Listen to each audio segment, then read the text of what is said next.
2025 हमारे शेयर बाजार के लिए चुनौतीपूर्ण साल रहने वाला है और आपने मार्केट लीडर्स के मुंह से जरूर सुना होगा कि ये साल जो है पैसा आसानी से नहीं बनेगा। यानी कि इस साल उन इन्वेस्टर का पैसा बनेगा जो बाजार को लेकर सीरियस हैं, जो बाजार के अंदर रिसर्च करते हैं, रेगुलर फाइंड आउट करते हैं कि कहां पर पैसा बन सकता है। ऐसा नहीं कि कुछ भी सुना, कहीं भी पैसा लगाया और पैसा बन गया। देखिए, ऐसा दौर बाजार के अंदर था 2020 से 2024। अगर हम बात करें तो मिड तक भी ऐसा दौर रहा है कि हमने जहां भी पैसा लगाया वहां पैसा बना है। पर अब बाजार के अंदर बहुत सारी ऐसी चीजें भी काम कर रही हैं जो इस बाजार को ये कहती हैं कि ये बाजार महंगा हो चुका है।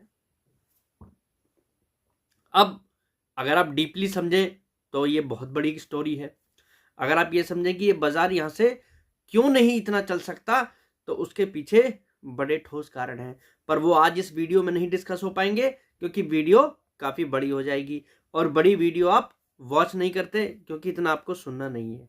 और मेरे ख्याल से जब तक आप पूरी स्टोरी को समझेंगे नहीं, जब तक पैसा बनना भी मुश्किल है। तो शॉर्ट में भी बात कर लेते हैं। 2025 चुनौतीपूर्ण रहेगा, पर आपको कम से कम कुछ शॉर्टकट तो ढूंढने होंगे। यानी कि आपको सेक्टर फाइंड आउट करने होंगे इस साल कौन से सेक्टर चल सकते हैं। बाजार की अगर रेंज की बात करेंगे आप, तो बाजार आपको ±10% कहीं भी जाता दिख सकता है अपने करंट लेवल से। यानी कि 20,500 लोअर लेवल और हाईयर स्तर पर देखें तो 27,000 के आसपास ये बाजार वहां पर बहुत ज्यादा महंगा हो जाएगा और 20,500 के आसपास सस्ता हो जाएगा, क्योंकि बाजार की अर्निंग में बहुत बड़ा उछाल यहां से नहीं दिखाई दे रहा। और नेट अगर हम बात करें, आगे पीछे बाजार ने अर्निंग पे ही बिहेव करना है और ऊपर से ग्लोबल फैक्टर। तो ये तो छोटी सी स्टोरी है जो बाजार को ये बता रही कि बाजार इस साल रेंज बाउंड रहेगा। इसका मतलब ये भी नहीं है कि 27,000 का अगर लेवल निफ्टी छू जाए किसी कारणवश तो आप वहां पर सब कुछ बेच दें। और इसका मतलब ये भी नहीं है कि 20,500 के पास अगर बाजार आ जाए तो वहां पर आप आंख बंद करके कुछ भी ले लें। आपका पैसा बनेगा नहीं। सिंपल फॉर्मूला आपको दिमाग से अब हटाना होगा। पिछले 4 से 5 महीने से हम लगातार बात कर रहे हैं कि स्टॉक स्पेसिफिक होकर काम करना है, स्टॉक स्पेसिफिक होकर काम करना है। और आप नतीजा भी देखिए, कितने स्टॉक ऐसे हैं कि जिन्होंने इस गंदे बाजार में भी परफॉर्म किया है लोअर लेवल से, क्योंकि बाजार बड़े ही तरीके से इस समय कामकाज कर रहा है। बाजार एक एक शेयर वो चुन रहा है जो सस्ते हैं, बाजार एक एक सेक्टर वो चुन रहा है जहां पर वैल्यूएशन गैप है, बाजार एक एक सेक्टर वो चुन रहा है जहां पर न्यूज है, कैपेक्स है, आने वाले समय के लिए पॉजिटिविटी है। सबसे पहला जो आपको बाजार के अंदर फोकस करना है 2025 के लिए, कि इंडेक्स पर फोकस ना करके आपको थीम पर फोकस करना है, सेक्टर स्पेसिफिक पर फोकस करना है। और आपने एक चीज तो सभी ने देख ली है, आप भली बात अच्छी तरीके से जानते हैं, जब कोई सेक्टर परफॉर्म करता है तो आप देखिए उसमें ऊपर नीचे आगे पीछे small cap, mid cap, large cap, उस सेक्टर में ज्यादातर सभी परफॉर्म करते हैं। ये जरूर हो सकता है कि कोई कम परफॉर्म करे या कोई ज्यादा परफॉर्म करे, पर सेक्टर में ओवरऑल तेजी आती है। तो ये सबसे अच्छा तरीका होगा कि आप सेक्टर पर फोकस करें। और दूसरा, पोर्टफोलियो में एक सेक्टर नहीं, कम से कम नहीं तो 3 या 4 सेक्टर पर जरूर फोकस करें। इस खतरनाक बाजार में, इस गिरे हुए बाजार में बहुत सारे सेक्टर ऐसे हैं जो आपको वैल्यूएशन के हिसाब से बहुत सस्ते मिल रहे हैं। ये बाजार इस समय अब बहुत मौके दे रहा है, पर मौके आपको समझने होंगे अगर 2025 में पैसा आपको बनाना है। और आप अगर मजे मजे में सोच रहे हैं कि पैसा बनेगा, तो इस साल नहीं पैसा बनेगा। ये बाजार जो है स्टॉक पिकिंग बाजार हो चुका है, ये बाजार जो है इंडेक्स स्पेकुलेटिव बाजार हो चुका है और स्टॉक स्पेसिफिक बाजार हो चुका है। अगर आप समझोगे तो पैसा बनाओगे, नहीं तो आप घूमते ही रह जाओगे। अब बाजार में पैसा बनना थोड़ा कठिन है, नामुमकिन नहीं है, पर थोड़ा कठिन है। तो अब अगर सेक्टर पर फोकस करें, सीधी सीधी बात करके, अब तो सेक्टर पर अगर आपको फोकस करना है तो मुझे लगता है कैपिटल मार्केट, यानी कि ब्रोकिंग बिजनेस वाले जो स्टॉक हैं, जो देखें जहाँ पर हम डीमैट अकाउंट खुलवाते हैं, ब्रोकरेज देते हैं ट्रेडिंग करने के लिए, इस तरीके के जो भी स्टॉक हैं उन पर आप फोकस कीजिए। उसके पीछे कारण क्या है वो सुनिए। एक तो सेक्टर के वैल्यूएशन सस्ते हैं। आप अगर सेक्टर को वैल्यूट करके देखेंगे तो आपको समझ में आएगा। आप प्राइस टू बुक पी के हिसाब से देखेंगे, सेक्टर आपको सस्ते दिखाई देंगे। दूसरा ग्रोथ, इस बिजनेस में ग्रोथ है, अभी हम आने वाले 5 सालों के हिसाब से भी देखें। तीसरा, इनके रिजल्ट्स, आप इनके रिजल्ट उठा के देख लीजिए, आपको सारी स्टोरी समझ में आ जाएगी कि वैल्यूएशन सस्ते और रिजल्ट इतने अच्छे आ रहे हैं क्योंकि मार्केट का साइज ग्रो हो रहा है। तो ये सेक्टर आपको विशेष रूप से फोकस करना है। इस सेक्टर के स्टॉक आपके पोर्टफोलियो में मस्ट होने चाहिए। दूसरा, पीएसयू बैंक्स, या आप कह सकते हैं प्राइवेट सेक्टर के अंदर small size bank. PSU banks को तो आप वैल्यूएशन वाइज देखिए तो कितने सस्ते वैल्यूएशन है। पीएसयू बैंक के नतीजे देखिए, पीएसयू बैंक की एसेट क्वालिटी देखिए, ग्रोथ देखिए, और आने वाले 5-6 महीने के अंदर आपको बैंकिंग सेक्टर के अंदर पॉजिटिविटी ही दिखनी है, नेगेटिविटी नहीं दिखाई देगी, क्योंकि हमारे यहाँ भी इंटरेस्ट रेट कट होंगे, उन्हें भी आगे फायदा होगा। और आरबीआई ने अब तक जो बैंकिंग सेक्टर के लिए जो कदम लिए हैं वो सभी बैंकिंग सेक्टर को स्ट्रॉन्ग कर चुके हैं।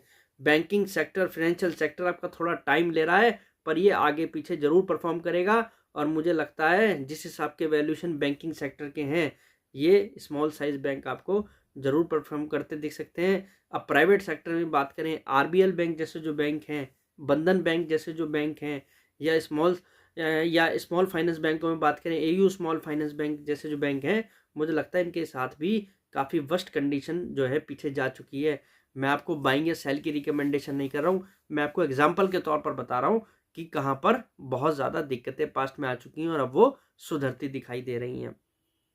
तीसरा, मुझे जो लगता है कैपेक्स के दम पर, और उसका फैसला इस बजट में हो जाएगा, और मुझे मोस्ट प्रोबेबली लगता है कि ये सेक्टर जो है गवर्नमेंट की निगाहों में बना रहेगा, वो है डिफेंस और शिपिंग सेक्टर। डिफेंस और शिपिंग सेक्टर के जो सेक्टर है, इसमें गवर्नमेंट बड़े कैपेक्स की ओर है, और एक्सपोर्ट का जो वर्टिकल जो हमने कल वाली वीडियो में डिस्कस करा था, वो इनकी बड़ी री रेटिंग कर सकता है। तो मुझे लगता है इस सेक्टर के अंदर कैपेक्स बना रहना चाहिए, और बना रहा तो ये सेक्टर कुछ बड़ा करेगा। चौथा, पावर सेक्टर। पावर सेक्टर के अंदर रिन्यूएबल एनर्जी सेक्टर विशेष तौर पर यहाँ पर जो है, अब अगर आप फोकस करें तो आपको समझ में आएगा कि ये सेक्टर भी काफ़ी जो है स्कोप रखता है, काफ़ी इस सेक्टर के अंदर आने वाले समय में आपको तेजी दिखनी चाहिए। और जिस तरीके से गवर्नमेंट रिन्यूएबल एनर्जी सेक्टर पर फोकस कर रही है, अगर बजट में इस सेक्टर पर अच्छा खासा एलोकेशन करती है तो ये सेक्टर भी 2025 का फ्लेवर सेक्टर बनता दिख सकता है। बट इस सेक्टर में आपको स्टॉक स्पेसिफिक काम करना होगा, क्योंकि इस सेक्टर के अंदर काफ़ी शेयरों ने पास्ट में तेजी भी दिखाई है, जहां पर वैल्यूएशन काफ़ी ज़्यादा हाई भी रहे हैं। तो इसमें आपको थोड़ा सा ध्यान देकर काम करना होगा, कहाँ कहाँ पर कैपेक्स जो है बड़ा है, तो उस पर भी आपको फोकस करना चाहिए। और सबसे बढ़िया तरीका बताऊं तो रिन्यूएबल एनर्जी सेक्टर के अंदर आप जिस भी कंपनी को चुने उसमें 3-4 चीज़ें जरूर देखें। अगर वो कंपनी हाइड्रोजन के अंदर भी एंट्री कर रही हो तो बहुत अच्छी बात है। अगर वो company battery energy storage system पर भी कामकाज कर रही हो तो और अच्छी बात है। और वो कंपनी जो है सोलर पर कामकाज कर रही हो तो ऐसी कंपनी इस सेक्टर पर आप जरूर देखिएगा। मुझे लगता है टेलीकॉम सेक्टर का इंफ्रास्ट्रक्चर खड़े करने वाली कंपनियां, टेलीकॉम सेक्टर के अंदर भी काफ़ी बड़ा कैपेक्स चल रहा है। अभी आपने रिसेंटली देखा भी है, HFCL, तेजस जैसी कंपनियों को जो ऑर्डर मिल रहे हैं 5G के तहत, वो ये बता रहे हैं कि इस साल इन्होंने performance wise, financially wise, fundamentally wise अच्छा परफॉर्म करना है, और वैल्यूएशन जो है ठीक ठाक दिखाई देते हैं। तो टेलीकॉम इंफ्रास्ट्रक्चर के अंदर भी फोकस करें, ये सेक्टर भी आपको पैसा बना कर देगा। ब्रॉड सेक्टर है, यहाँ पर भी आपको अच्छा बड़ा जो है स्टॉक साइज दिखाई देगा अगर आप फाइंड आउट करेंगे। ऐसा नहीं है कि इसके अलावा और सेक्टर नहीं है, सेक्टर बहुत हैं। आप वैल्यूएशन के हिसाब से देखिए, अर्निंग के हिसाब से देखिए। मुझे लगता है जो हॉस्पिटल स्टॉक्स हैं उनके अंदर भी काफ़ी गैप है। मुझे लगता है जो वाटर ट्रीटमेंट सेक्टर है उसके अंदर भी काफ़ी गैप है। उसके आपको विशेष रूप से जो है इन बातों का ध्यान रखना है 2025 में कौन से सेक्टर बाजार के फ्लेवर हैं, कैपेक्स के कारण वैल्यूएशन सस्ते हैं, और जहां जहां पर जो है गवर्नमेंट पॉलिसीज ला रही है उनका उन सेक्टर को फायदा हो रहा है। क्योंकि बाजार जो है बड़ा इस समय कैलकुलेटिव होके काम कर रहा है। बाजार आपको आसानी से पैसा नहीं बनाने देगा, और जहाँ पर आप स्टक हो जाएंगे, वैल्यूएशन महंगे होंगे, वहाँ आपका पैसा नहीं बनेगा, उसके कारण आपको इस साल पैसा बनाने में दिक्कत होगी। तो जो भी कैश इन हैंड है या जहाँ स्टॉक में आप पैसा बना चुके हैं, जो सेक्टर बहुत ज़्यादा चल चुके हैं, वहाँ से आप थोड़ा बहुत रोटेशन करके अब उन सेक्टरों पर फोकस करें जहाँ जहाँ पर ये सब चीज़ें साक्षात आपको दिखाई दे रही हैं। और मुझे लगता है जितने सेक्टर मैंने आपके साथ डिस्कस करे हैं उसमें लगभग 7 सेक्टर के करीब सेक्टर हमने कवर किए हैं। इन सेक्टरों में अगर आप इन्वेस्ट करने लगें तो बहुत ब्रॉड सेक्टर है, थोड़ा थोड़ा भी इन्वेस्ट करेंगे तो जब भी आपके पास 7 सेक्टर हैं इन्वेस्ट करने के लिए 2025 के लिए। और बजट जो है एक नई रूपरेखा भी तैयार करेगा। अगर बजट जो है बाजार को पसंद आया, यानी कि सोशलिस्ट बजट थोड़ा कम रहा, कैपिटलिस्ट बजट ज़्यादा रहा, यानी कि एक्सपेंडिचर पर गवर्नमेंट ने फोकस करा, कैपेक्स पर गवर्नमेंट ने फोकस करा, तो इकोनॉमी में बूस्ट होगा जिसका इम्पैक्ट आपको जरूर दिखना चाहिए। तो इस साल थोड़ा कॉशियस रहकर काम करें, तैयारी से काम करें। इस साल जो है पैसा तरीके से ही बनेगा। उम्मीद करता हूँ आज का वीडियो आपको बाजार में पैसा कमाने में मदद करेगा अगर आप सीरियस इन्वेस्टर हैं। और ट्रेडर का तो जैसे मन करे वैसा पैसा बनाइए, ट्रेडर तो अब तक कमा ही रहे हैं और आगे भी कमाते रहेंगे। बात यहाँ पर इन्वेस्टर्स की चल रही है कि हमें इन्वेस्टर्स को पैसा किस तरीके से बनाना है, कैसा बाजार के अंदर इस समय बिहेव करना है 2025 में। तो आज के लिए इतना ही फ्रेंड्स, कल फिर मुलाकात करेंगे एक नई वीडियो के साथ। फिलहाल के लिए नमस्कार।